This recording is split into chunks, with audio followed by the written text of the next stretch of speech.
Ndugu wanachadema na Watanzania, tarehe 10 mwezi Juni 2025, Mahakama Kuu ya Tanzania ilitoa hukumu kwenye shauri dogo la kesi ya msingi namba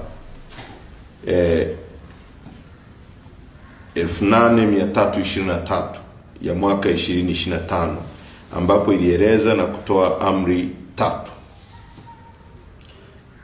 Katika kesi hiyo, aliyekuwa makamu mwenyekiti wa chama chetu upande wa Zanzibar kwa miaka takriban 15, ndugu Saidi Isa Mohamed, pamoja na wajumbe wa bodi ya wadhamini wa chama wa sasa, ndugu Ahmed Rashid Hamis na mama Maulida Ana Kom, ambaye ni mmoja wa waasisi wa chama, kwa pamoja wameshtaki chama wakilalamikia mgao wa rasilimali kutowapendelea Zanzibar, na hivyo wameiomba mahakama pamoja na mambo mengine, wakiwa wanasubiri shauri la msingi kusikilizwa, Chadema isimamishwe kufanya shughuli za kisiasa na kutumia rasilimali zake.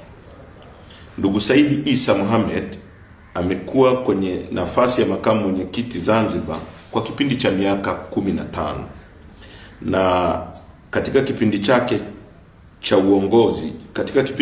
cha uongozi wake ameshiriki vikao vyote vya chama ambavyo vilipitisha mgawanyo wa rasilimali za chama kwa nchi nzima, na hakuwahi kuona shida yoyote.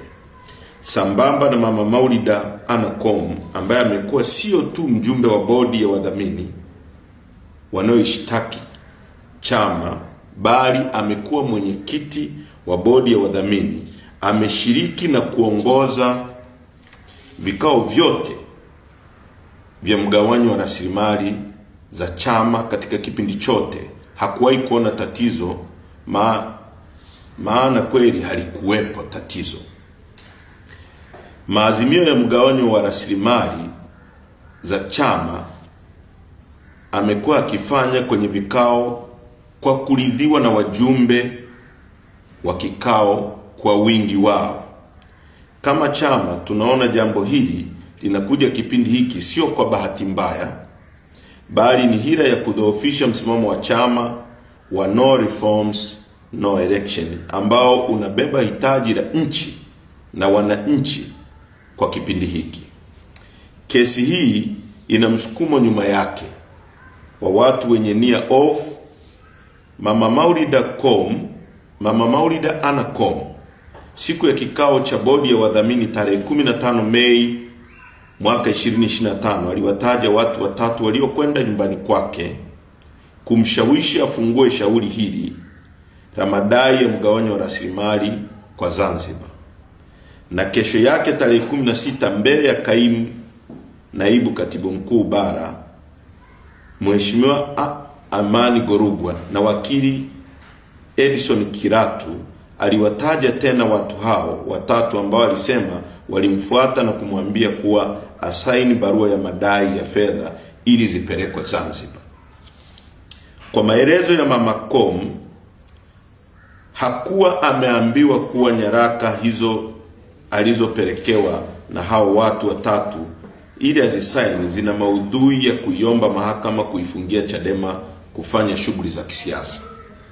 Mama Kom aliwaambia akina Mheshimiwa Amani Gorugwa kuwa alishangaa kusikia kuwa kesi imefunguliwa na yeye na wenzake wawili yenye hila ya kukiumiza chama, na yeye kama muasisi wa chama na mjumbe wa bodi ya wadhamini hawezi kushtaki chama. Aliomba mwenyewe ajitoe kwenye kesi hiyo. Kitendo cha mama Kom kuwepo mahakamani tarehe 10 Juni 2025 na kukana kiapo chake cha kujitoa alichosaini tarehe 16 Mei inathibitisha kuwa kuna jambo halipo sawa na ambalo lina msukumo wa mfumo wa serikali lenye lengo la kukidhoofisha chama.